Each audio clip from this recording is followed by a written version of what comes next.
Muy buenas tardes. Es un honor para la Universidad Nacional Autónoma de México recibir a todos ustedes, nuestros amigos, particularmente a nuestros amigos de Fundación Telefónica, en esta conferencia sobre la ciudadano en la red y la nube que dictará el doctor Fernando Sabater. Para dar la bienvenida, como corresponde, pido la entrada a Nubia Macías, directora del Grupo Editorial Planeta, y al doctor Felipe Bracho Carpizo, director general de Cómputo de Tecnologías de Información y Comunicación, para hacer la bienvenida. Por favor, un aplauso.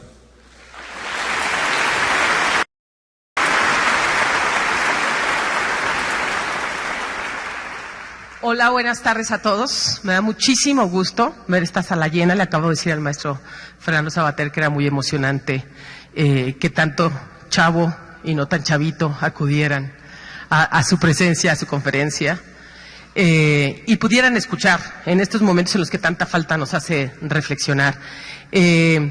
Yo vengo a hablarles, básicamente agradecerle a la UNAM esta maravillosa oportunidad y a Fundación Telefónica que han hecho posible este evento. Nosotros, Fundación Telefónica y el Grupo Planeta, tenemos un acuerdo que nos permite hacer una promoción e investigación sobre los niveles de educación en México, en los niños, en varios puntos de la Estamos haciendo un trabajo que nos permita a ellos desarrollar las investigaciones y a nosotros trabajar y la publicación de estos libros para que tengan un mayor alcance. Así que gracias a Fundación Telefónica por esto y de manera especial a la UNAM. Qué lujo poder escuchar a Adolfo Castañón y a Fernando Sabater hablándoles sobre los ciudadanos en la red y en la nube. Yo creo que es una posibilidad de entender el mundo tal cual se vive de manera cotidiana, pero que a lo mejor no nos hemos parado a pensar en detalle sobre este nuevo paradigma. Así que gracias a todos ustedes por estar y emocionada me voy a sentar allá enfrente y básicamente darles la bienvenida y decirles que me congratulo y me siento muy feliz de haber pactado con Fundación Telefónica y en este caso con la UNAM para estar presentes esta mañana con todos ustedes y con Fernando Sabater y Adolfo Castañón. Buenos días y que disfruten la conferencia. Muchas gracias.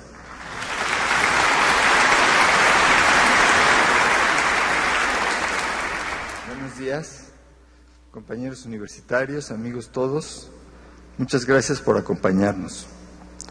Nuestra universidad, a través de la Dirección General de Cómputo y de Tecnologías de la Información y Comunicación, ha llevado una fructífera y enriquecedora alianza con Fundación Telefónica México. Realizamos primeros varios eventos en el marco del Encuentro Internacional de Educación 2012-2013 y 6 más sobre innovación educativa este año. Juntos hemos establecido foros de discusión en torno a la innovación tecnológica y cómo aprovecharla para la educación del siglo XXI. Hoy presentamos en nuestra hermosa sala Nezahualcóyotl a quien resulta redundante presentar. La obra de Fernando Sabater trasciende fronteras y generaciones. Contribuye, sin duda, al inacabable esfuerzo humanista de formar seres humanos plenos y felices. Estamos sumamente agradecidos porque sabemos que el lugar en donde él prefiere estar es en su casa para leer y escribir. Sin embargo, ha viajado miles de kilómetros para estar aquí, en su segunda casa, la Universidad Nacional Autónoma de México, de quien es doctor honoris causa. Lo recibimos con los brazos abiertos y con un gran cariño. Estará acompañado por nuestro admirable maestro, Adolfo Castañón. Muchas gracias, maestro, por venir a México en estos tiempos difíciles y otorgarnos la oportunidad de escucharlo. Bienvenido a su casa, bienvenido a la UNAM.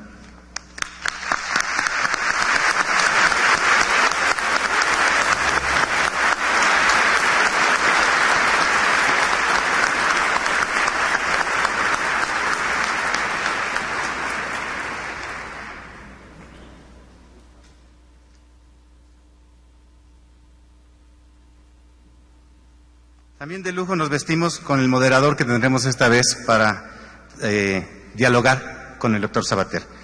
Nos complace presentar al maestro Adolfo Castañón, Su vocación literaria se ha declinado en la lírica, la narrativa, el ensayo y la crítica literaria, el aforismo, la traducción y la gastronomía. A ese oficio se añade un ejercicio práctico y reflexivo en el ámbito editorial. Habiendo trabajado varios lustros en el Fondo de Cultura Económica, recibió el premio Javier Villaurrutia en 2008 por el libro Viaje a México. El gobierno francés lo distinguió con la Orden de Caballero de las Artes y de las Letras en 2003. Es miembro de la Academia Mexicana de la Lengua desde ese mismo año y colabora en la serie Letras y Voces del IMER y la AML. Obtuvo el reconocimiento al mérito editorial de la Universidad Autónoma de Nuevo León en 2012. Un fuerte aplauso para, por favor, el maestro Adolfo Castaño.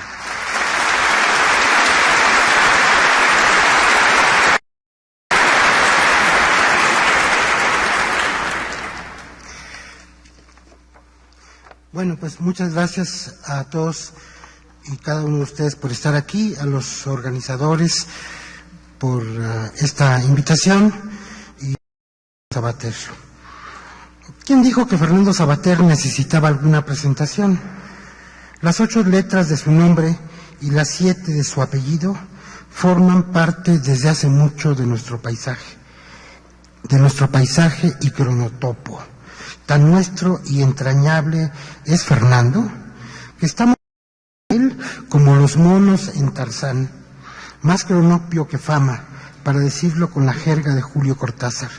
Pero a Sabater no hay que confundirlo con el estudioso de los primates y chimpancés, Jordi Sabater Pi, el eminente primatólogo catalán que, a semejanza de nuestro Fernando, y no son parientes, ha ido tras las huellas del ancestro perdido en los cascarones de nuestras vainas y armaduras contemporáneas.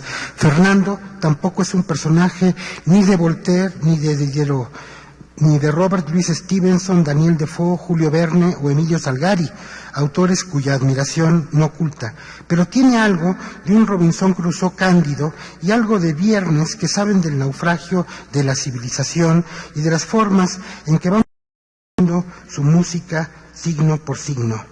Ya viene Fernando a México y quiere que lo presentes.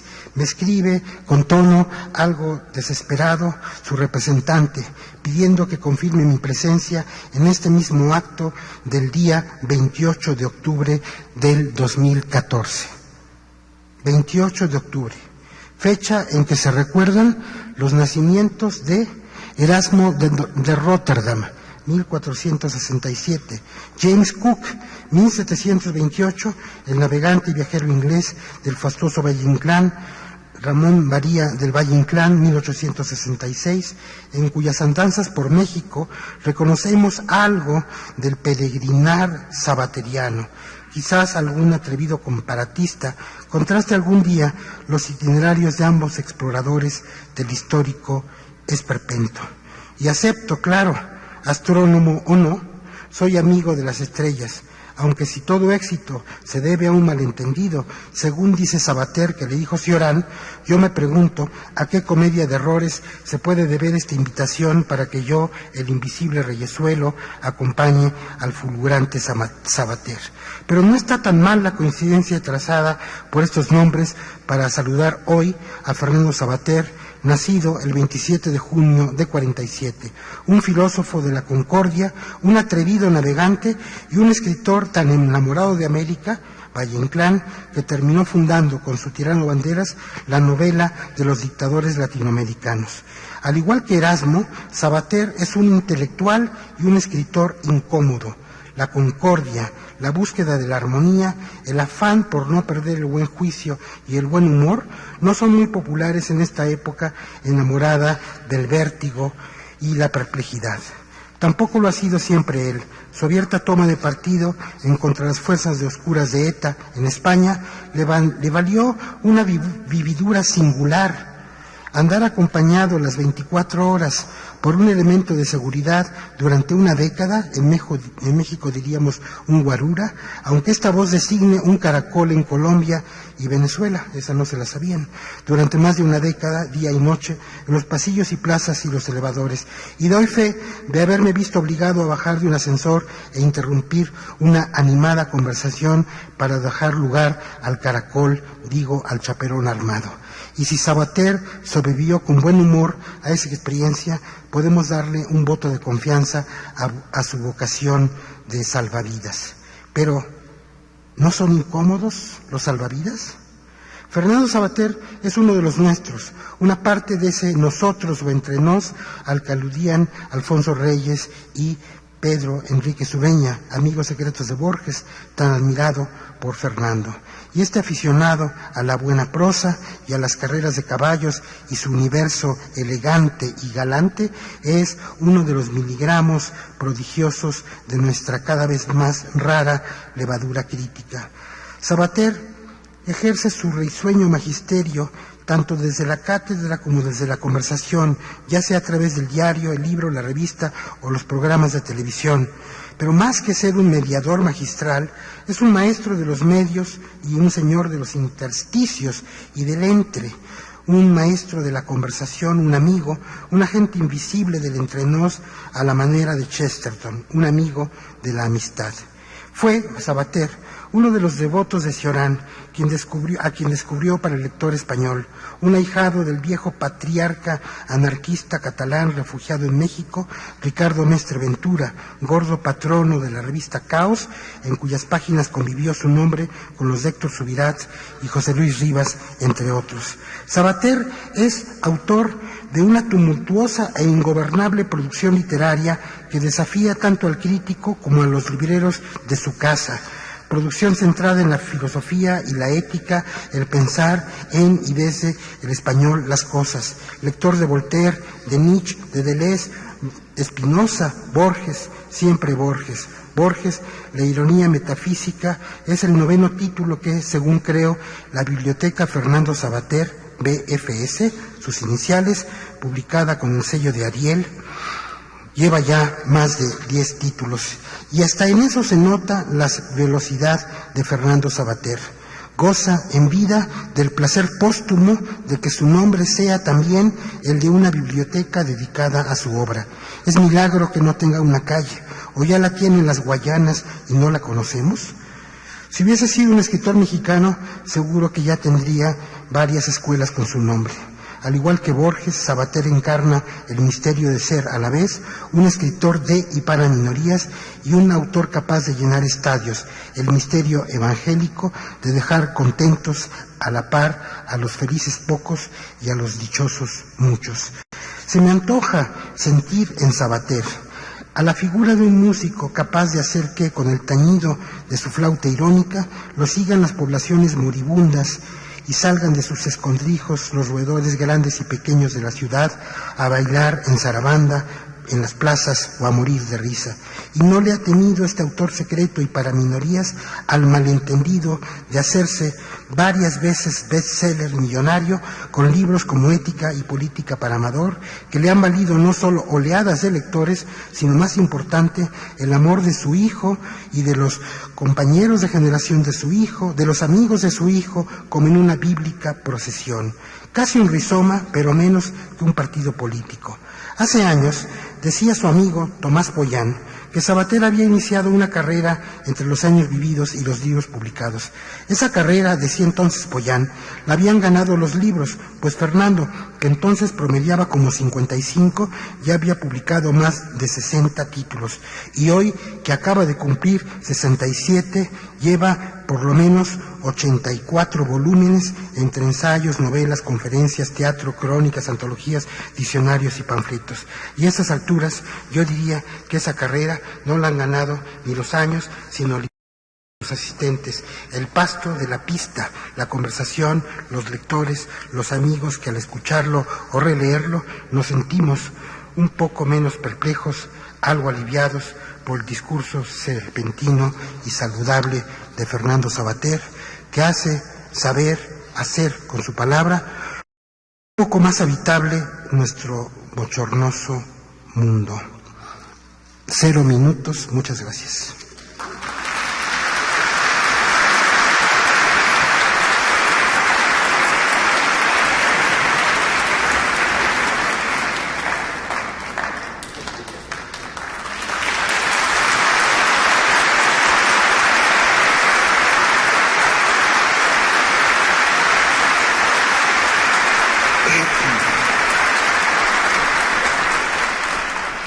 Queridas amigos, queridas amigas, en primer lugar, claro, como es lógico, agradecer a la Fundación Telefónica y a las autoridades académicas de la UNAM, que es también mi universidad, aunque sea solo como honoris causa.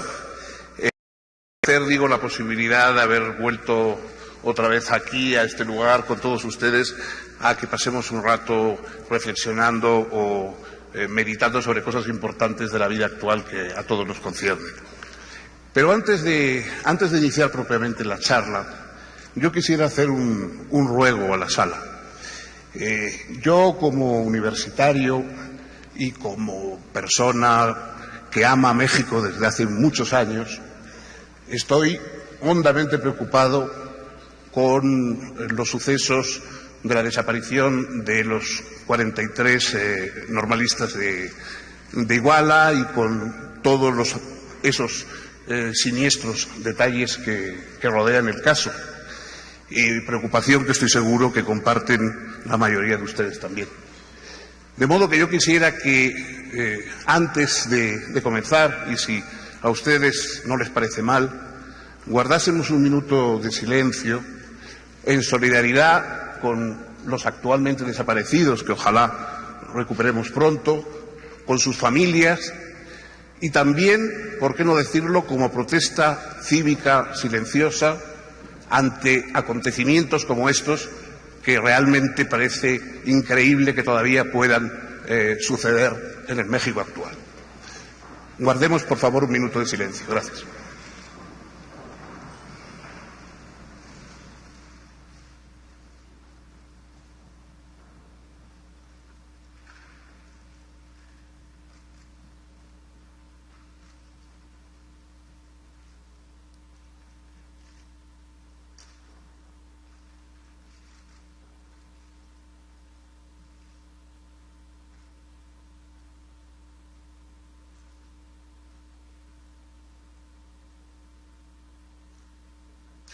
Muchas gracias.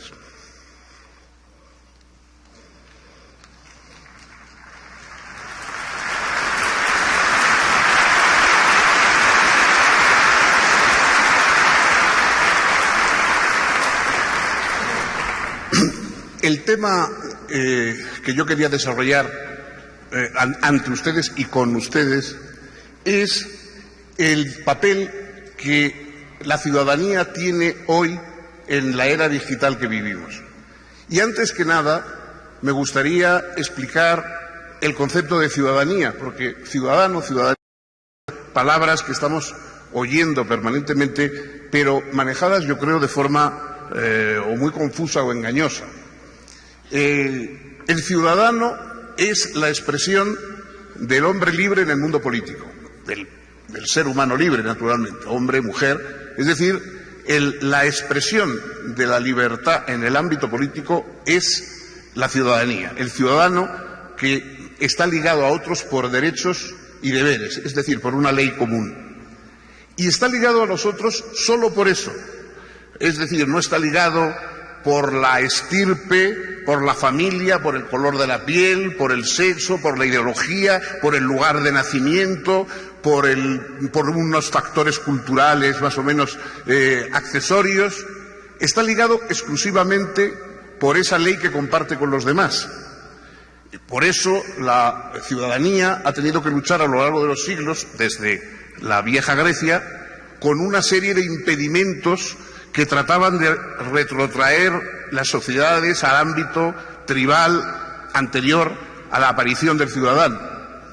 Primero tuvo que oponerse a la genealogía de los aristócratas, a la genealogía de los reyes. Más tarde tuvo que oponerse también a la genealogía de los nacionalismos excluyentes que quieren dividir las sociedades y quieren mantener las sociedades como si fueran reinos feudales enfrentados unos a otros y siempre a punto de separarse o de irse cada uno por su lado. La ciudadanía es la reivindicación de la plena libertad dentro de una ley compartida. Aceptada la ley que tenemos con los demás, es decir, esa patria constitucional, La patria constitucional es verdaderamente la tierra natal del ciudadano. Y a partir de esa patria constitucional, los ciudadanos tenemos la mayor libertad política, es decir, la capacidad de ser diferentes a todos los demás o de parecernos a quienes queramos. Esa es la libertad que se logra dentro de la ciudadanía, a precio de aceptar la ley que compartimos con los otros, el orden constitucional. A precio de aceptar ese orden, ya no cuenta ninguna de las determinaciones previas anteriores. Somos nosotros los que tenemos que dibujar nuestro perfil de acuerdo con nuestras posibilidades, con nuestros proyectos, con nuestro deseo de excelencia, de trascendencia o de lo que sea. Podemos diferir de los que nos rodean o podemos parecernos a aquellos cuyas actitudes se asemejan más a las nuestras, o incluso hacer mestizaje entre unas cosas y otras para definir nuestro perfil social, el rostro con el que queremos vivir junto a los demás. Esta es la ciudadanía. No tiene nada que ver, por tanto, con esos usos que se hacen habitualmente de la palabra y que la obligan pues siempre a identidades previas. Aquí hay que ser así, somos así, nuestros ancestros, el pueblo, esa especie de digamos de entidad mágica que está por encima de los ciudadanos y que es algo así como la nave esa de Independence Day que estaba flotando encima de la ciudad donde estaba viviendo la gente real. Entonces, la reivindicación de la ciudadanía es la reivindicación de esa libertad que no está ligada al estirpe ni al territorio, sino a la ley exclusivamente. Y en ese sentido es donde yo creo que, de alguna forma, Internet, la nube, la red, pueden dar un cierto vigor nuevo a la idea de ciudadanía. Por su realidad. La inmaterialidad, el entrar dentro de la red, o esa nube, digamos, que es algo evidentemente nuevo, es una nueva puerta que se ha abierto al grupo humano, a los animales simbólicos que somos, se nos ha abierto una nueva puerta, y esa nueva puerta no es material, en el sentido en que es material la tierra, la sangre, las identidades preestablecidas, las tradiciones religiosas, etcétera, etcétera.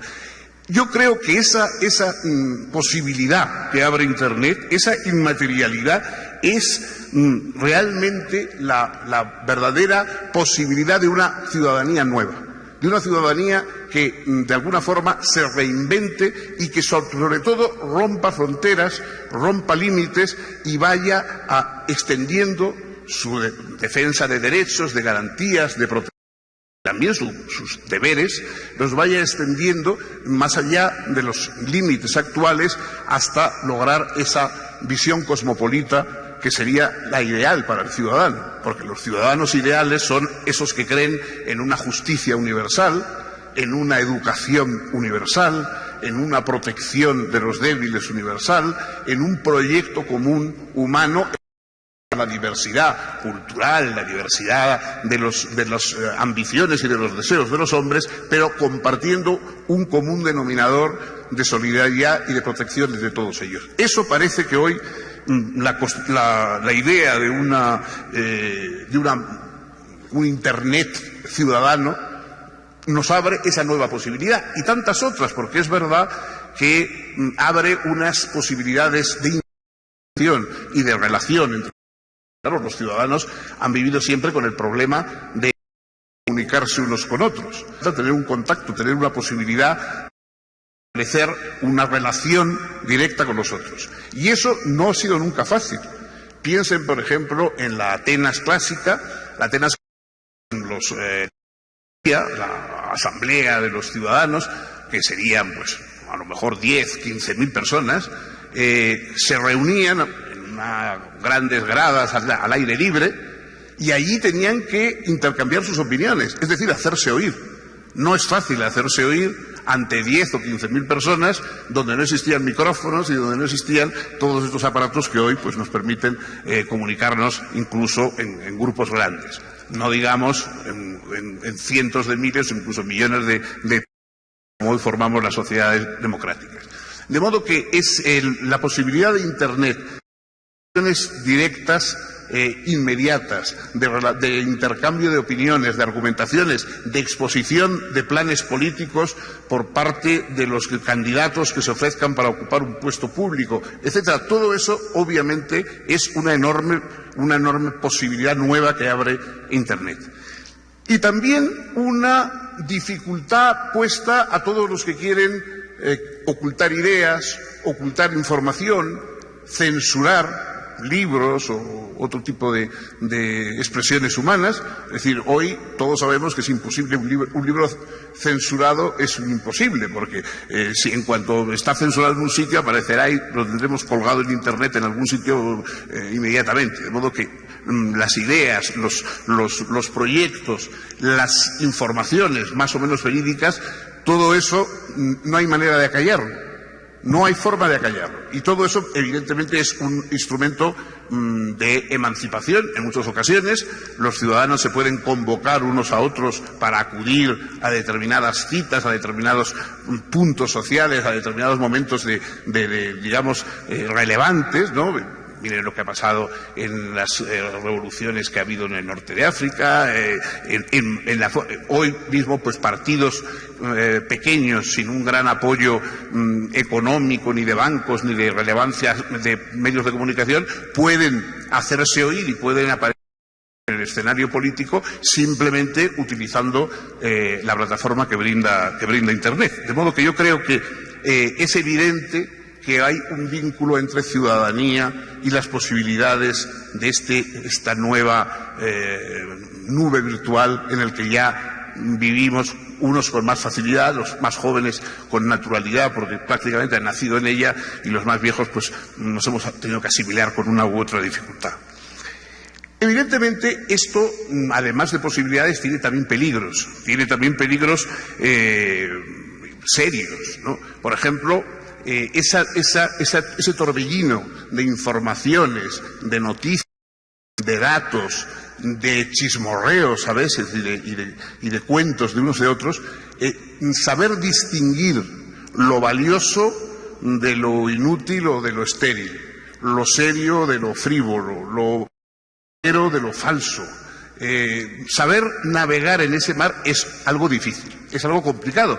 O sea, en muchas épocas el problema era que no nos llegaba información suficiente.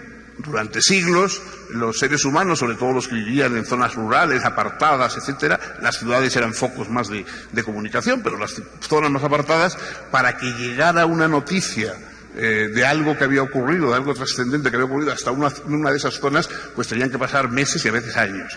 Hoy todo lo tenemos online, todo llega inmediatamente, pero todo llega también embarullado con posibilidades que muchas veces, digamos, son dudosas. Entonces tenemos que aprender a buscar dentro de esa maraña, y por lo tanto hace falta más que nunca la educación. Y aquí yo quisiera un poco destacar una posible equivocación. Naturalmente, las autoridades educativas en casi todos los países siempre hacen hincapié en que van a poner a disposición de todos los alumnos pues tabletas, ADSL, mecanismos de este tipo. Bueno, y todo eso está bien, porque evidentemente hay que acabar con la marginación electrónica, digamos, que tienen grupos humanos, que hoy es una seria. No tener acceso directo a Internet, no tener conexiones, etcétera, pues es un problema, es un rezago serio en el terreno humano y en el terreno social.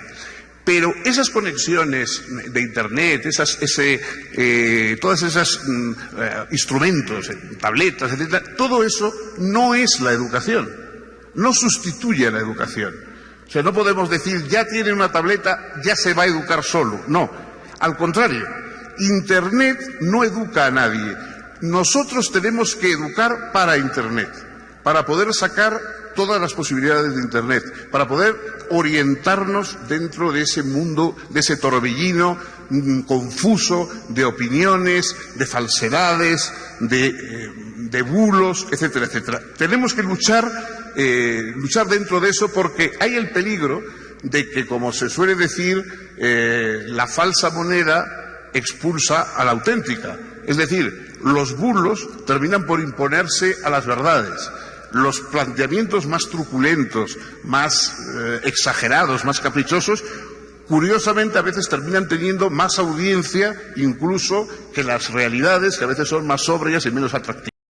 De modo que educar para manejar y para orientarse bien en Internet, para no perderse en el tráfico de Internet, es fundamental, porque si no podemos tener una especie de ignorancia hiperinformada. Es decir, gente que tiene una enorme información pero que no sabe qué hacer con ella porque tiene mezclados los datos reales, los falsos, los caprichosos, los necesarios, los feroces o los fatales, todo está mezclado junto. Entonces, dentro de eso, la orientación para que las inmensas posibilidades positivas no queden anegadas por las tentaciones negativas que también existen.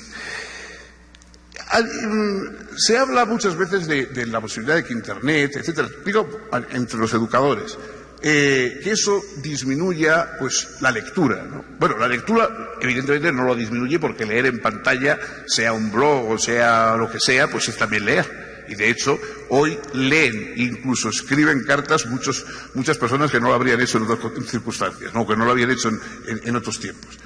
Pero es verdad que algunas formas establecidas, digamos, por ejemplo, el libro o un periódico en papel, etcétera, eso está, de alguna forma, sí, amenazado por Internet. Es decir, en Internet nos acostumbramos a no leer libros, sino páginas o capítulos de libros, a mezclar dentro de cada pieza, dentro de la estructura de un libro, de la estructura de una película, etcétera, mezclar imágenes, cambiar, hacer, de alguna manera, un poco romper el orden de la cultura. De un libro o de una obra de arte cualquiera, cinematográfica, etcétera, lo importante es el orden que impone, el orden de cultura que impone a unos materiales dispersos. La cultura está hecha de ese orden, y los grandes creadores culturales, incluso los creadores más innovadores y que han roto con formas anteriores, siempre lo han hecho en nombre de un nuevo orden, de introducir un nuevo orden cultural. La cultura nunca ha sido un caos caprichoso, sino que ha sido un orden que se ha ido sucediendo a sí mismo, transformándose y cambiando. Pero el orden cultural es esencial. Y hoy el problema es que ese orden es desdeñado o despreciado. El orden de la cultura que forma, digamos, lo que de alguna manera podemos entender como el conocimiento humanista en el ser humano, eso es lo que hoy es un poco despreciado. Yo recuerdo, me gusta mucho ir a colegios y hablar con niños y con chicos adolescentes, y una vez en un colegio en Madrid expresé un poco esto que os estoy diciendo a vosotros y la preocupación de que hoy pueda haber, a pesar de estar hiperinformados y de tener tanto acceso a fuentes de conocimiento, pues que pueda haber una especie de ignorancia latente que se mantiene por debajo de la lluvia de las informaciones y tal. Y entonces una niña, que debía tener 13 años o una cosa así, o 13 o 14 años, se levantó y me dijo, no es que ahora los chicos, las chicas, sean más ignorantes que antes. Lo que pasa es que ahora están satisfechos de serlo, están contentos de serlo. Y eso era una observación muy aguda, porque estar contentos de serlo quiere decir, no queremos estar en el orden de la cultura. El orden de la cultura, que es el orden del libro, que es el orden del periódico, ese no es el nuestro. Nosotros vamos, etcétera, que se suceden vertiginosamente unos a otros, un perpetuo zapping cultural, pero no ese orden que desde siempre la cultura ha buscado establecer y transmitir, aunque por supuesto es un orden que ha ido cambiando a lo largo del tiempo. Yo creo que este precisamente es uno de los problemas importantes del tema de la educación. Educar es educar para el orden de la cultura. Y en Internet hay el vértigo, la tentación del desorden, de la descomposición de ese orden cultural. También se plantean problemas de tipo ético, de tipo moral. En primer lugar, la Internet favorece, de alguna manera, una cierta irresponsabilidad, un anonimato posible. La irresponsabilidad o el anonimato son una tentación permanente que se ha opuesto siempre a la mirada moral del mundo. La mirada moral, saben ustedes, que es la de quien se hace responsable de sus hechos. Ser responsable es responder. Cuando alguien dice, ¿quién ha hecho eso? Yo. ¿Por qué? Por esto, ¿no? Ser capaz de responder de lo que uno hace es la responsabilidad en la que se basa la moral. Siempre hacer un acto moral es hacerlo de alguna manera con nombre propio, incluyéndonos en él, dando la cara, por decirlo así. La irresponsabilidad, en cambio, es la tentación que nos saca del mundo de la moral, que nos opone a los principios y a los valores y que nos lleva a ese mundo del todo vale, del yo puedo hacer lo que quiera porque nadie me puede ver, ¿no? Hay precisamente un mito muy a lo largo del tiempo, está en la República de Platón, que es el mito de Giges. Giges, que era un pastor, que en unas circunstancias extrañas un día pues encuentra un cadáver y en el cadáver lleva puesto un anillo. Él le quita el anillo, se lo pone y entonces a partir de ese momento se puede hacer voluntad. Es una idea que ustedes recuerdan bien. Luego Tolkien en El Señor de los Anillos cuenta a su modo de otra forma. Bueno, pero entonces lo que le interesa a Platón es que este Giges, que era un pastor que llevaba una vida más o menos normal, sencilla, etcétera, en el momento en que tiene el don de la invisibilidad, se convierte en un peligro público. Y entonces mata al rey, viola, se apodera del... O sea, hace un poco todo lo que nunca se había atrevido a hacer con su rostro, lo hace unido a la invisibilidad. Y eso Platón le sirve para, de alguna manera, para ligar los valores morales a esa posibilidad de ser identificado con ellos y de ser responsable, de ser sujeto, protagonista de nuestros actos, ¿no? Bueno, pues de la misma forma, claro, Internet favorece el anonimato, favorece el que la gente pueda decir o hacer cosas que nunca haría firmando con su propio nombre. El mundo del adoptar rostros distintos, el mundo de poder enviar mensajes firmados como si uno fuera, pues, si eres un varón de 50 años, como si fueras una niña de 15, y viceversa. Es decir, todo eso puede prestarse al juego, puede prestarse a una visión lúdica de las relaciones, en cuyo caso quizá no hubiera mucho que objetar, pero también puede prestarse a los abusos, puede prestarse a la invasión de la intimidad de otros, al engaño, bueno, hoy sabemos que ha habido, pues primero hay algunos perversos, digamos, que corren por la red y que abusan de esa posibilidad de anonimato para dar citas a jóvenes, etcétera, y abusar de esa posibilidad que les ofrece la tecnología. Sin ir tan lejos, simplemente la exhibición de mal gusto, de grosería, etcétera, que a veces corre por la red, le deja a uno un poco perplejo. Es decir, si miras los mensajes, los Twitter, los mensajes que llegan en cualquier blog, etcétera, son de una virulencia, de un mal gusto, de una grosería. Algunos de ellos, pero vamos, muy notablemente muchos de ellos, que verdaderamente te dejan sorprendido, porque las cartas, por ejemplo, que llegan a un periódico protestando por una información o criticando un artículo, nunca alcanzan esa virulencia y esa especie de deshumanización que a veces se encuentra en la red. Entonces, ¿eso por qué? Pues simplemente porque se mueven dentro del anonimato. Es decir, como nadie te conoce, sacas de ti el demonio que todos llevamos dentro, o la basura que todos llevamos dentro, que a veces no llega a demonio, y lo expandemos y lo extendemos, y todo eso crea un malestar, crea una especie de excitación malsana, perversa, que no es precisamente lo mejor para el intercambio ciudadano. El intercambio ciudadano está basado en la crítica, sí, y en el debate serio de las opiniones, pero en el respeto de las personas. Muchas veces habrá visto usted que se dice eso de todas las opiniones son respetables. Una tontería. No, las opiniones no son respetables. Al contrario, están para ser discutidas, debatidas y para encontrar para ser argumentadas, para ver qué base tienen, pero en cambio las personas, tengan las opiniones que tengan, sí deben ser respetadas. En esos momentos de anonimato feroz en Internet, las opiniones se maltratan o se descartan prácticamente sin discutirse argumentalmente, a veces porque no hay tiempo en 130 caracteres para decir nada sobre una opinión, pero en cambio la persona sí es maltratada. Los insultos, las calumnias, etcétera, eso corre directamente por la red. Bueno, yo creo que todo eso, es decir, es uno de los males. Claro, todo lo que tiene grandes posibilidades positivas las tiene negativas también. No es que hay que inventar una moral nueva para afrontar Internet, sino que hay que recordar los principios de la moral, y los principios de la moral son los mismos, pero se aplican a realidades nuevas a lo largo del tiempo. Aristóteles no escribió nunca en sus éticas sobre biogenética, porque en su época eso no existía.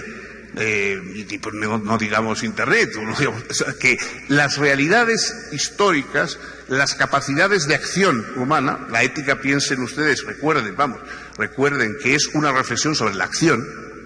Es decir, cuanto más podemos hacer, más responsabilidad ética tenemos. De ahí que quien tiene un puesto de mando, un puesto de relevancia en la sociedad, tiene más responsabilidad ética que quien de alguna forma pues no tiene más que un puesto mucho más secundario, mucho más gris, ¿no?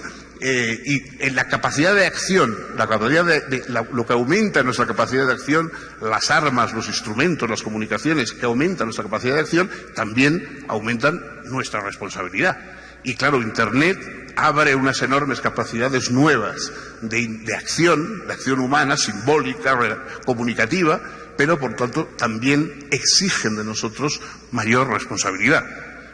Otro caso, por supuesto, pues dejando aparte los casos de acoso sexual, laboral, etcétera, que a veces han llevado a gente incluso al suicidio, ¿no? por la red, los asaltos a la intimidad que violan fotografías o imágenes de la gente y juegan con ellas y con el buen nombre o el honor de la gente. Pero aparte de todo eso también está otra cosa muy seria que va a la raíz misma de la cultura, ¿no? Que es en los asaltos a la propiedad, los asaltos la propiedad de imágenes, de películas, etcétera. Es decir, con mucho esfuerzo a lo largo de los artistas, los escritores, los autores han logrado ganarse un puesto en la sociedad, en vez de dependientes de un mecenas, de alguien poderoso que les mantuviera, etcétera. Bueno, pues ahora cuentan con un público, y es el público el que mantiene a los artistas y el público el que de alguna forma les da que vivir y gracias a eso recibe las obras de arte que le interesan o que le gustan.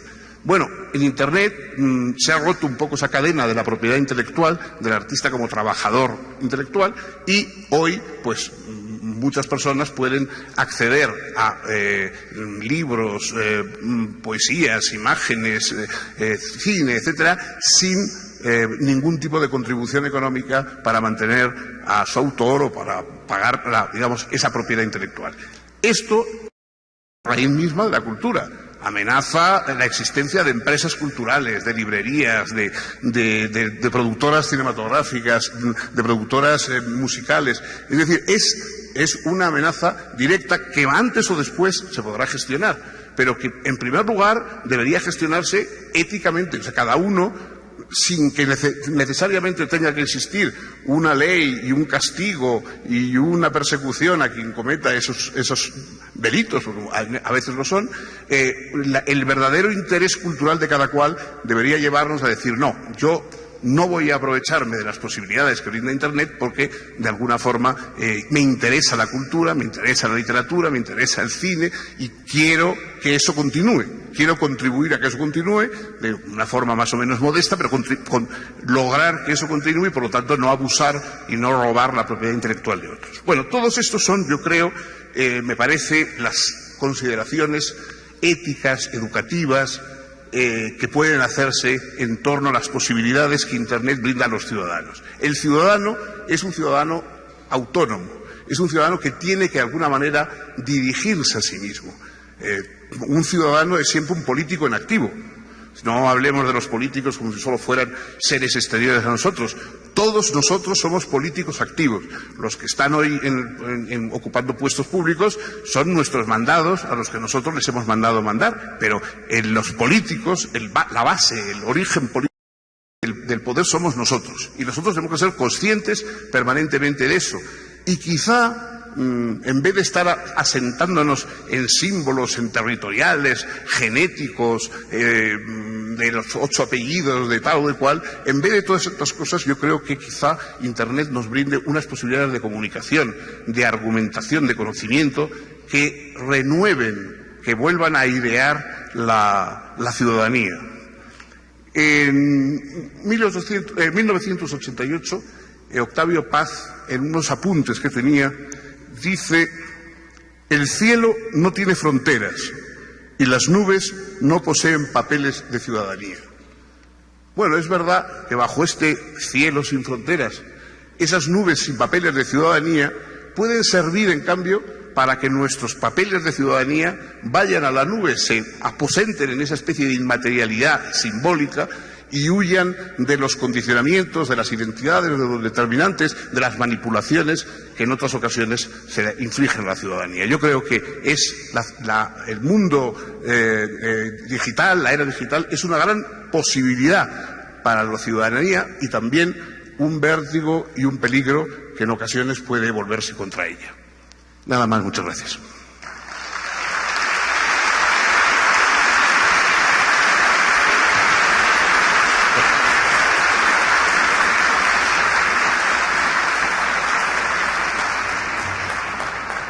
Bueno, ahora no sé lo que tengo que hacer. Creo que va a salir Adolfo y vamos a dialogar entre nosotros y con ustedes. ¿Sí? Hay una puerta que se abre misteriosamente y alguien al que no veo hace unos signos muy inquietantes. Voy a averiguarlo, ahora vuelvo. Espera.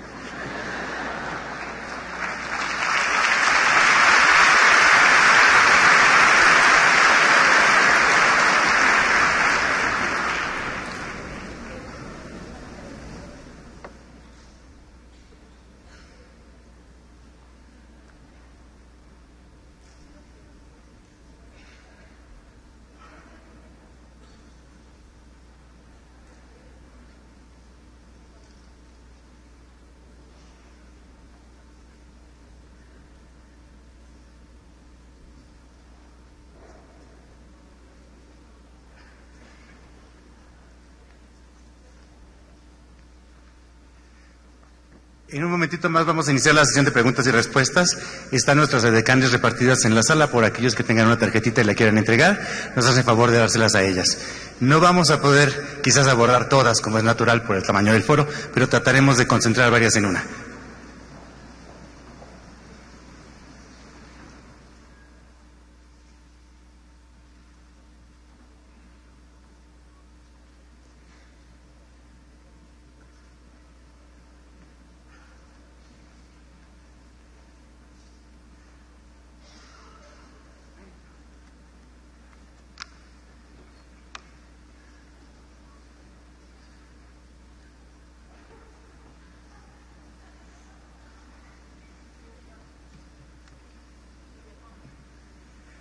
Bueno, Fernando, estamos bajo la nube.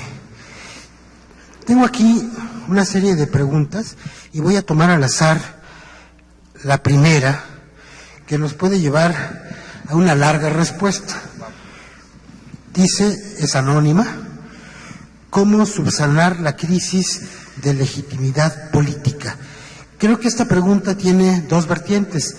Una vertiente, digamos, en el entorno de la nube, del medio electrónico, y otro con el tema de las redes sociales, de la nube, de la envoltura electrónica.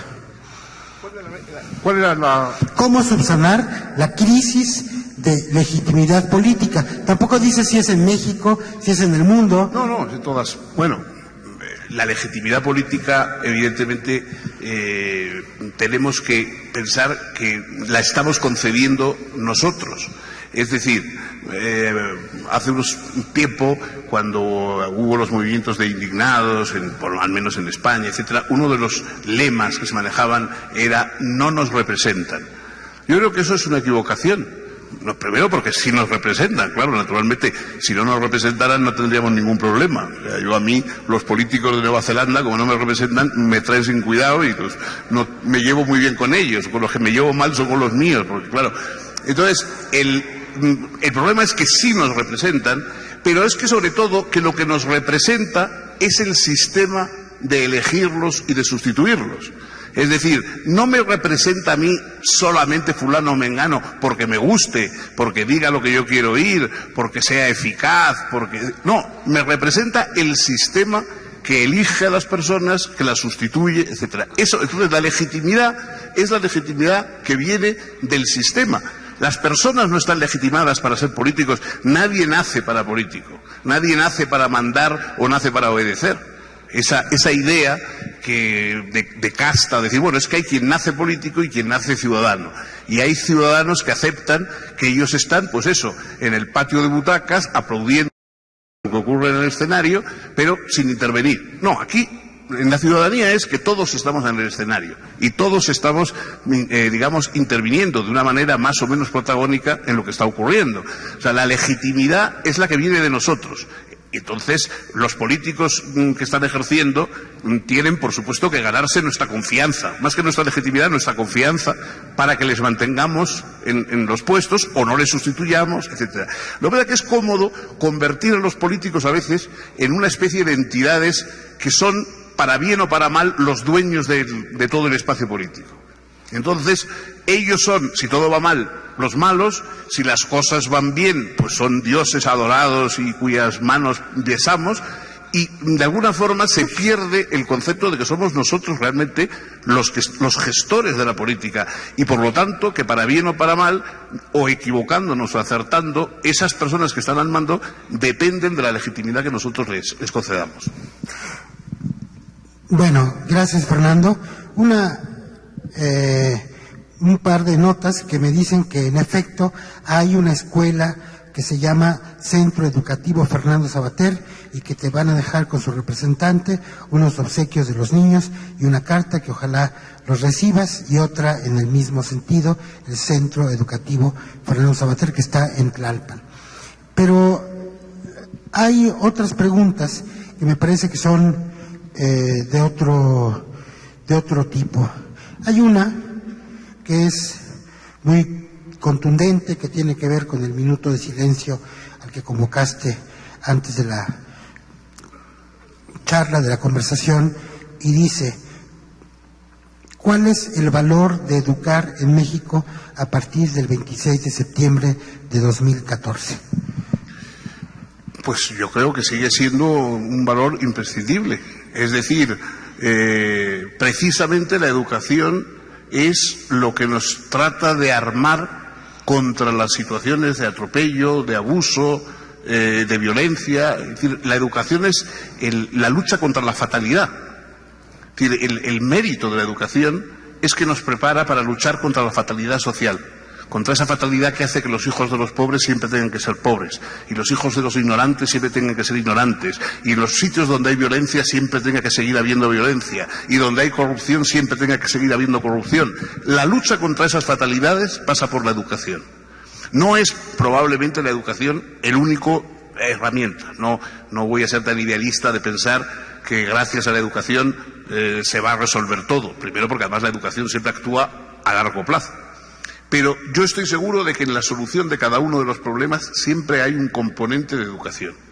Y por lo tanto, cuando ocurren cosas que nos hacen efectivamente estremecer y poner en duda nuestra confianza, digamos, en los seres humanos y en las instituciones y en las personas que nos rodean, tenemos que reforzar nuestra confianza en la educación para que eso mejore, para que se transforme, para que de alguna forma revolucionemos eso. La educación es la revolución sin sangre, la revolución de las mentes, de los espíritus. Y esa revolución es necesaria cuanta más sangre y más horrores nos acosan. Entonces yo creo que, sinceramente, a pesar de que en un momento determinado nos quedemos estremecidos ante determinadas imágenes y determinados sucesos, una vez pasado ese estremecimiento, que es humano y normal, tenemos que volver a dedicarnos con más vigor y con más fuerza a la tarea educativa.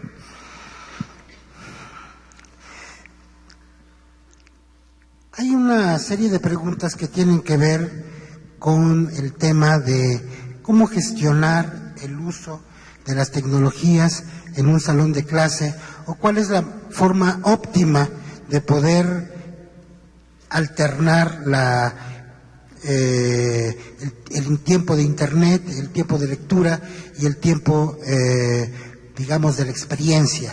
Y creo que eso tiene que ver con el lugar de la cultura electrónica en la vida cotidiana. Claro, estamos explorando un territorio en el cual, bueno, algunos están mucho más inmersos en él, otros pues estamos entrando un poco a tientas. Es verdad que organizar o administrar los tiempos, un aula ya no es lo mismo que era antes. Yo sigo creyendo que las aulas son imprescindibles. No creo que la educación sea una cosa que se puede hacer simplemente por la vía virtual. Yo creo que educar, como amar, como otras cosas importantes, hay que hacerlo cuerpo a cuerpo. Pero el aula, es verdad que a partir de la aparición de Internet ya no es igual. Yo ahora, por ejemplo, cuando voy a veces a mi antigua universidad, de donde ya me jubilé hace tiempo, lo primero que me extraña es que entro en las aulas y ya no hay pizarras, ya no hay Todos tienen Claro, entonces ya no hay pizarras. Entonces para mí es extraño porque la pizarra era un poco como una especie de la referencia, ¿no?, en el aula. Bueno, eso ya ha desaparecido, todo el mundo está con su tableta, los errores del profesor son corregidos inmediatamente, ¿no? O sea, si te equivocas en una fecha o tal, me dicen los compañeros que siguen dando clase, si te equivocas en una fecha, inmediatamente alguien te dice, no fue en 1715, fue en 1719, porque lo acaba de mirar. Bueno, eso obviamente introduce unos elementos nuevos, distintos. La relación del profesor con los alumnos ya no sigue siendo siempre la personal, porque yo creo que nadie aprende a vivir más que de un ser humano vivo, o sea que las personas somos las que enseñamos a las personas, no las herramientas. Ahora, es verdad que para completar esa relación personal, las herramientas introducen unos elementos nuevos muy importantes. Que todavía no existe un orden. Hay gente que dice, bueno, pues no sé, arrumbemos los libros, esos libros, por ejemplo, que hacían que los niños pequeños tuvieran que ir a la escuela con una mochila cargados, que los pobres iban porque tenían que llevar libros y lápices y tal, y ahora, pues bueno, llevan la mochila virtual, que es la tableta, y ahí llevan todo lo que necesitan, ¿no? Lo que pasa es que también los libros tenían, he intentado apuntar antes, muchas virtualidades positivas. Entonces, administrar el tiempo de lo que corresponde a la tableta y a la comunicación en la tableta, lo que corresponde a los libros y lo que corresponde efectivamente a la interacción humana sin más, ¿no? Es un poco escalofriante cuando uno ve en un restaurante o en un bar esas parejas que están los dos, él y ella, sentados frente a frente, cada uno con su smartphone, hablando no se sabe con quién, y uno dice, hombre, es un momento para que parece que ya puede uno hablar en persona, ¿no? O sea que verdaderamente eso sí que está cambiando y probablemente nosotros mismos no sabemos un poco cómo gestionar esas posibilidades, ¿no? Sí, bueno, ese tema de que dentro de un aula el que está viendo la tableta también puede estar viendo su correo electrónico y yéndose fuera del aula, pero ese es otro tema que va dentro de lo mismo. Aquí hay una pregunta que tiene que ver con la contigüidad de la red y de la televisión, y nos dice que por qué en el México actual parece que ya no tiene ninguna posibilidad de ser de alguna manera un actor del progreso, el ciudadano en la sociedad. Creo que hay una confusión entre lo que es la red y lo que es la televisión, pero sí forman parte de un universo electrónico en el cual estamos de alguna manera inmersos, y simplemente lo dejo como parte de la... De hecho, esto es un libro que ya has provocado aquí, Fernando. Creo que hay más de... No, sí, es que son cosas que también a mí me gustaría saberlo, todo eso. O sea, yo creo que, bueno, es curioso que un amigo que trabaja en cuestiones de computadores y tal me comentaba que se creyó que cosas como la tableta, internet, etcétera, iban a acabar con el libro. Y curiosamente, con lo que han acabado es con la televisión. O sea, es decir, han sido más digamos, más peligrosos para la televisión tradicional, convencional, que hoy ya se va convirtiendo en una cosa que ven determinadas franjas de alta, etcétera, o sea, y de hecho a su alcance, ¿no? Yo creo que eso es significativo. O sea, no les voy a fingir que yo sé a dónde van a ir las cosas y cómo van a evolucionar. Somos nosotros también los actores de toda esta revolución. Es decir, no hay nada escrito en las estrellas, ¿no? Somos nosotros los que vamos a empujar en una dirección o en otra estas novedades. Hay una pregunta que tiene que ver con algo que expusiste, que son de hecho 2 tarjetas. Y se mencionó, Sabater, que el conocimiento humanista es desdeñado en nuestros días, que me gustaría que AONSAL está en duda. Te preguntan cuál es tu postura en relación con la globalización, porque hay una aparente contradicción entre una cosa y otra. A mí no me lo parece realmente. No, yo creo, bueno, vamos a ver. Por supuesto, primero, digamos, si nuestras comunicaciones y nuestras relaciones son globales, cosmopolitas, es decir, si hoy no puede ocurrir nada en la otra punta del mundo sin que nosotros inmediatamente lo sepamos, para bien o para mal, compartamos el riesgo o la preocupación, piensen ustedes también en la transmisión a veces de plagas, etcétera, que desde que existen medios de comunicación tan rápidos y tan abundantes como hoy, pueden extenderse por todo el mundo con una velocidad terrible, ¿no? Entonces, si todo como posibilidad, también es lógico que tengamos una mentalidad global para otras cosas, para protección de la justicia, para protección de la educación, para la extensión de recursos humanos, de salud, de agua, etc. Es decir, tenemos la globalización, incluso en ocasiones, en aspectos negativos, como es esto de las plagas que yo decía, busquemos la globalización también en los aspectos positivos.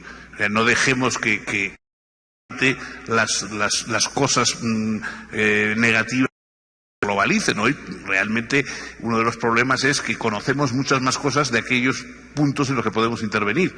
Es decir, recibimos noticias de lugares que no sabemos cómo intervenir y eso produce una especie de desazón, ¿no? Esa globalización inevitable que pensemos que hoy todos vivimos en un planeta intercontinental conectado, de tal manera que yo no sé hasta qué punto podemos seguir pensando que solo estamos en nuestra casa o en nuestro pueblo, ¿no?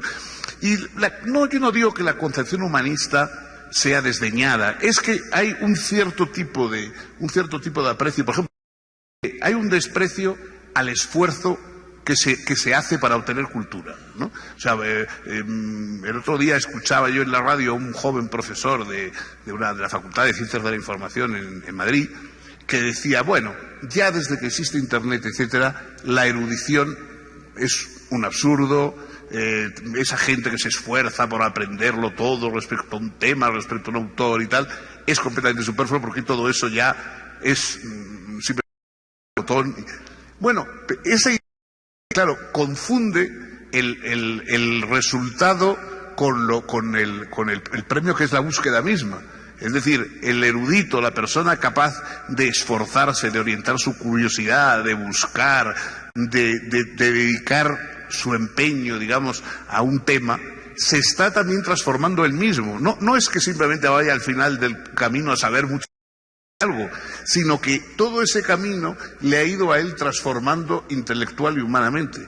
Entonces, esa transformación que aporta el estudio a la persona, o sea, ese enriquecimiento que aporta el estudio a la persona, no se computa exclusivamente con cuántas cosas ha aprendido uno, sino que se computa con lo que uno ha dado dedicándose a eso en vez de dejarse el problema, que ese tipo de humanismo se desdeñe porque dicen, al botón tengo todo lo que necesito y no me para nada. Claro, se parece mucho al tema del que hace música, del que goza aprendiendo, haciendo música, o el que goza pintando o escribiendo. Creo que el orden de la cultura tiene que ver con el orden de la creación, de alguna manera. Hay una pregunta que yo diría que es un poco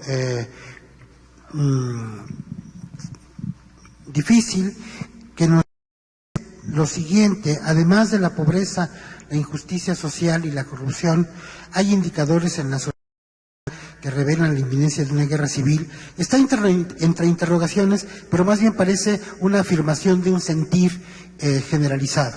Y simplemente la leo por honestidad, por probidad, pero creo que hay signos en esta pregunta de la inquietud que reina en estos momentos en el mes de octubre en México.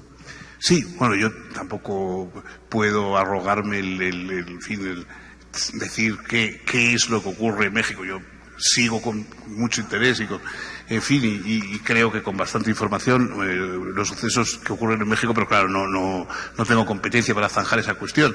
Es verdad que hay cosas que los que de alguna forma tenemos una vinculación con la vida política desde hace ya más de 30 años, que eran cosas que habían quedado un poco en el pasado. Es decir, sabíamos que hay desigualdades, sabemos que hay todavía... que la violencia creíamos que se había convertido en ese tipo de violencia que existe en todas las grandes urbes, provocada por la disparatada persecución de la droga, que es lo que causa tantos males y que es lo que sustenta el narcotráfico. Es decir, son los perseguidores de las drogas los que alimentan a los narcotraficantes, claro. Entonces, bueno, todo eso...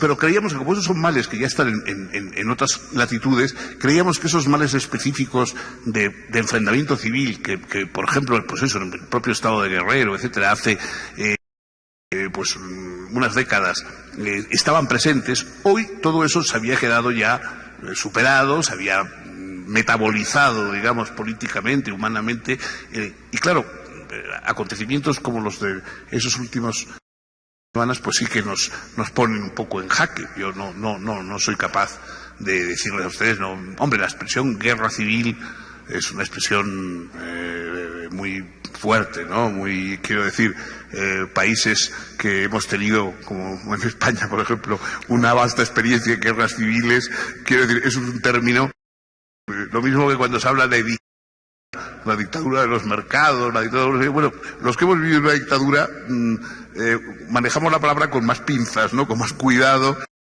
vamos a cualquier cosa. Yo creo que también la expresión guerra civil implica una serie de cosas que no se debían manejar a la ligera, ¿no?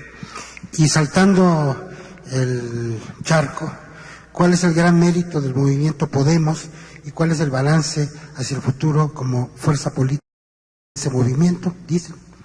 Bueno, Podemos, desde luego, en primer lugar, es una ilustración, decíamos, de la fuerza de Internet y de las redes sociales, etcétera, etcétera. Es un movimiento que, como otros, ¿no? Como el propio partido que hace unos años lanzamos algunos, Unión, Progreso y Democracia, también, si no hubiera las redes sociales, etcétera, ¿no? En este caso, Podemos se ha basado mucho precisamente en las tertulias y en los encuentros de televisión, ¿no?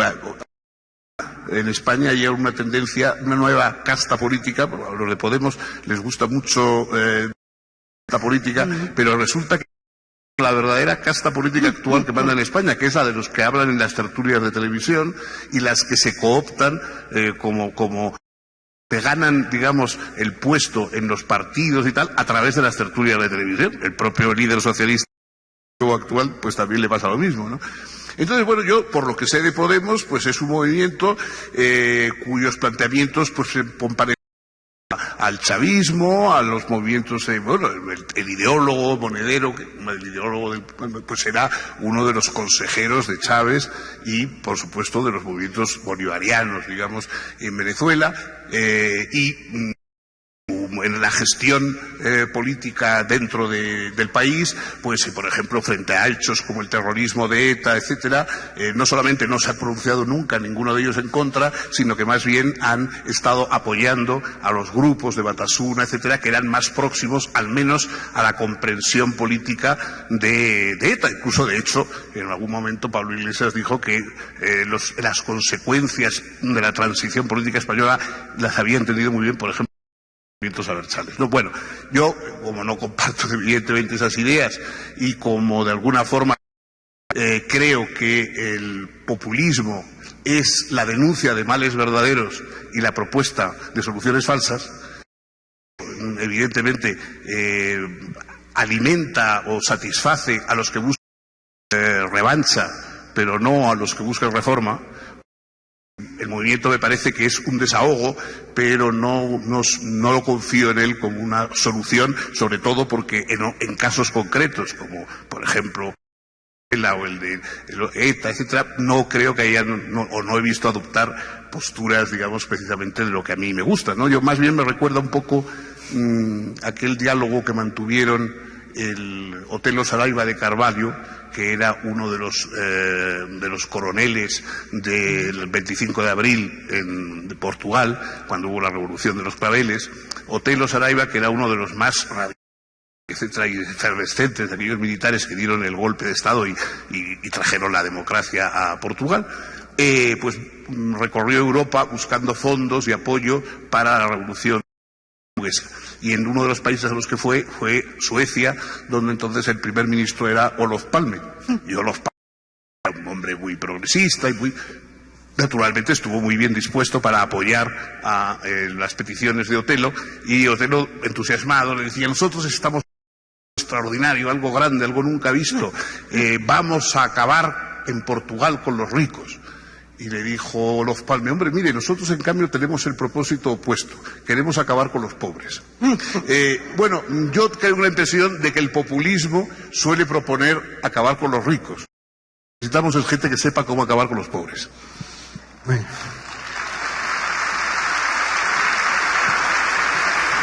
Un par más. Volviendo al tema de la exposición, que es interesante, nos pregunta: ¿qué piensa de la transformación del docente en el momento contemporáneo virtual, que ha pasado de ser de proveedor del conocimiento a ser guía de los alumnos y autodidacta de la era digital? Y pregunta si crees que ha desvirtuado esto la figura del docente en la sociedad. Y hay otras preguntas que tienen que ver con el tema de la educación en el medio de la escuela o de la universidad abierta, que están más o menos relacionadas. El papel, evidentemente, de los docentes pues ha cambiado, pero viene cambiando constantemente. Es decir, la figura del pedagogo griego, la figura del tutor o del enseñante privado que hubo más tarde en las familias nobles, incluso la figura del profesor de universidad medieval, etcétera, todo transformando históricamente.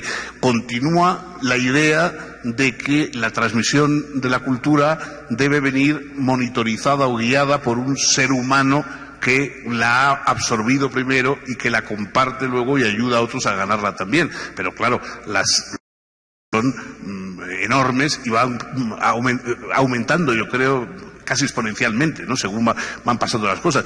Yo hoy creo que los profesores, insisto, como ya hace tiempo que no estoy ejerciendo en ese punto, no lo sé, me cuentan cosas a veces humorísticas y a veces reales de la dificultad para ayudar a jóvenes que normalmente manejan esos medios electrónicos mejor que ellos mismos. Ellos tienen que de alguna manera orientarles o guiarles, cuando en el fondo los jóvenes esos pues tienen una vinculación mucho más natural. Cosas. Pero yo pienso que, en fin, el docente es decir, lo que no podemos es el bosque de las figuras y de las fantasías sin ningún tipo de disciplina exterior. O sea, yo creo que la disciplina exterior, que la podemos convertir también en interior, naturalmente, es imprescindible para la formación humana, ¿no? Yo creo que la libertad se obtiene a base de un esfuerzo de disciplina, y que eso es lo que hay que enseñar, y que eso es decir, la idea de que la enseñanza es algo que uno totalmente, libérrimamente, sin control de ningún tipo, bueno, eso pues me parece que no. O sea, no creo que Tarzán aprendió a leer sin que nadie le enseñara allí en medio de la selva, pero yo sinceramente creo que eso solo pasa en las novelas, que verdaderamente enseñar a leer y sobre todo enseñar a cómo utilizar o cómo aprovechar lo que se lee, eso exige maestros, quizá maestros distintos a los maestros clásicos, pero maestros al fin y al cabo. Sí, eso tiene que ver con la idea que tú expresabas de que cuando se habla de la educación se ponen escuelas el didactismo y del autodidactismo. Pero me voy a otra pregunta, quizás ya para terminar, es la penúltima. ¿Qué opinas del filósofo CISEC, o yo diría más bien de sus traductores, porque no creo que lo hayas leído en No, yo lo he conocido, le he hablado con él, Sí, tiene cosas, es una persona brillante, pues, en fin, un poco, a veces, yo pienso, me gusta mucho de dar un poco la contraria al sentido común, vamos, por ejemplo, quiero decir, o a lo que uno piensa habitualmente, pues saltárselo por encima y adoptar una postura. Yo no sé, yo la primera vez que le oiga tal, y me dice, oiga, pero eso, Franco estaba tan mal como cuentan, o no estaba tan mal. Bueno, este tipo de cosas, ¿no? Es provocativo, tiene cosas muy brillantes. Él hace un uso de Lacan, estoy muy seguro de que a los lacanianos les guste, pero me parece más interesante que otras cosas que se hacen con Lacan. Yo no soy muy psicoanalista. Eso me parece interesante. Yo creo que es, sobre todo, bueno, se le puede leer, se deja leer. Lo que pasa es que a veces, a mí me parece que es un poco demasiado, purpurina, no sé. No, yo veo un poco, mucha purpurina. Y una serie de preguntas que tienen que ver con un común denominador que es, por un lado, el valor de educar y por otra parte, las preguntas en torno a qué es o qué puede ser una reforma educativa en este gran espacio de la conversación de la nube, digamos. ¿Qué es la reforma educativa o la nube? La reforma educativa es la que va a tomar en consideración la existencia y las posibilidades de la nube. Es decir, no vamos a cambiar nuestros objetivos, yo creo, no se deben cambiar los objetivos educativos. La educación es no solamente un adiestramiento laboral, sino una formación humana, integral y sobre todo de ciudadanos con conciencia de serlo, capaces de persuadir y de ser persuadidos, de entender las argumentaciones y de ofrecerlas, capaces de parlamentar y de intervenir en juegos parlamentarios. Y ese objetivo de la educación, es decir, primero formar seres humanos plenos, formar aptos, capaces de obedecer y de rebelarse. Y, por supuesto, de desarrollar adiestramientos laborales pertinentes dentro de la sociedad moderna, esos objetivos educativos son irrenunciables. Lo que pasa es que hoy hay que adaptarlos a de la nube y de las posibilidades de Internet. En los planes de estudio, sin cambiar los objetivos, tendrán que cambiar los métodos, probablemente tendrán que cambiar la forma de evaluar, por ejemplo, la forma de evaluar los conocimientos, tendrán que, digamos, el esfuerzo del alumno tendrá que medirse de diversas maneras. También no es lo mismo, por supuesto, los grados inferiores, los niños, etcétera, que son, para mí, siguen siendo los fundamentales. Yo siempre creo que la enseñanza primaria es la más importante de toda la educación, pero los cambios hay que hacerlos no en el objetivo de lo que queremos obtener con la educación, que eso me parece, insisto, bastante establecido, irrenunciable, y es lo que yo he intentado hablar cuando hablaba de ciudadanía, sino de los sistemas, los instrumentos, digamos, para alcanzarlos. Y eso sí, las personas con mayor conocimiento de las posibilidades y de las novedades que permanentemente van saliendo en el terreno de la web, pues es los que tienen que aportar. Sí, eso me hace pensar como Wittgenstein en sus últimos años se va a hacer maestro de escuela, de haber hecho después los grandes lógicos y filosóficos, pues se va a conocer la experiencia del enseñar como parte de su último aprendizaje, ¿no? Una pregunta muy concreta que tiene que ver con la conferencia, con la charla, es ¿en dónde hablas de estos temas?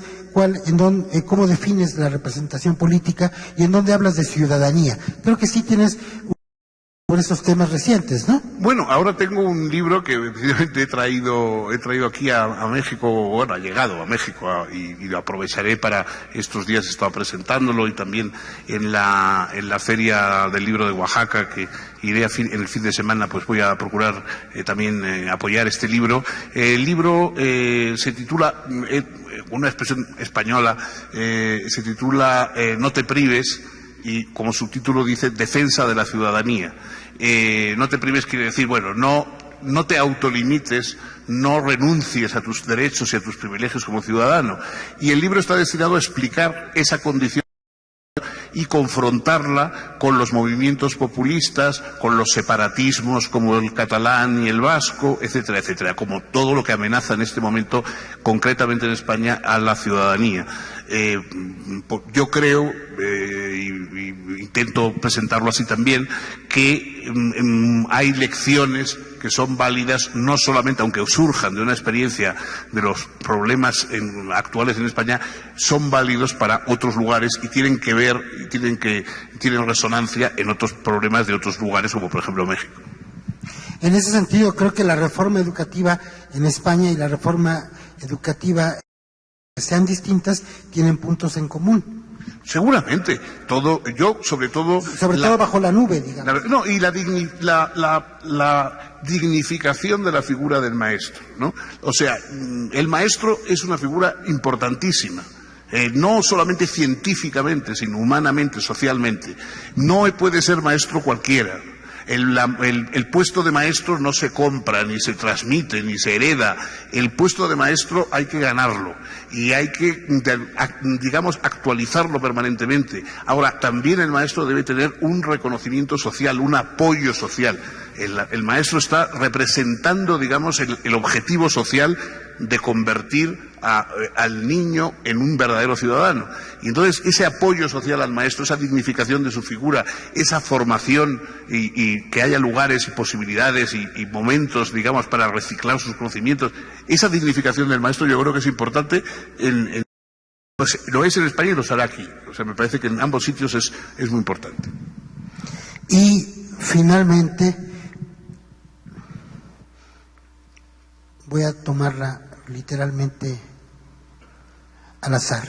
¿Qué valor tiene ser actualmente un político activo contra un no oficial, temática actual del mundo? Bueno, políticos es que no. Yo creo no que son, todos hacemos política de alguna manera. No son condiciones. Es que no es la política nos puede gustar más o gustar menos, pero es parte de nuestra condición como ciudadanos, es decir, o somos siervos, o somos esclavos, o somos vasallos que tenemos que obedecer al Señor, o somos ciudadanos, en todo caso tenemos que ocuparnos de la política. Y las dificultades son muchas, y si hay quien abusa de esa posibilidad o engaña a los vecinos diciendo usted no se preocupe que yo resolveré los problemas, váyase a jugar con sus maquinitas y tal, bueno, pues eso es responsabilidad nuestra, no dejarnos engañar, mantenerse como político activo, porque no tenemos más remedio que serlo. En una democracia, o todos hacemos política nosotros y a lo mejor contra nosotros. Entonces hay que elegir. O sea, el que dice yo no me meto en política, bueno, pues es también una forma de meterse en política porque deja su lugar vacante para que otro lo ocupe y lo ocupe haciéndose pasar por él y a veces incluso haciendo cosas contra él. Entonces yo creo que, en fin, nos guste o no nos guste, mejor es prepararnos bien para esa gestión política que no tenemos más remedio que desempeñar. Y hacer política es respetar las reglas y creo que ya nos pasamos del horario, que según me han pasado ya varias tarjetitas. Somos poco políticos. Somos poco políticos. Muchas gracias. Gracias, Alberto.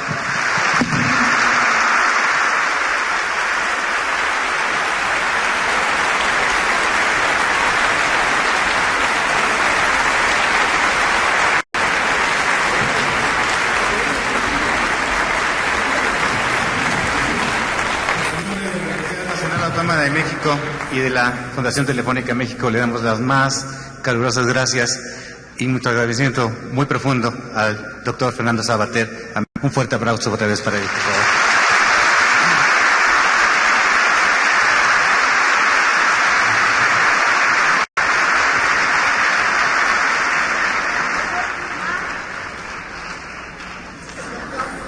Los invitamos a aquellos que nos siguen a los foros de innovación educativa. El 20 de noviembre nos vemos en San Cristóbal de las Casas, Chiapas, con un foro un poquito más chiquito que este, pero vamos a hablar de educación inclusiva. Muchas gracias y muy buenas tardes.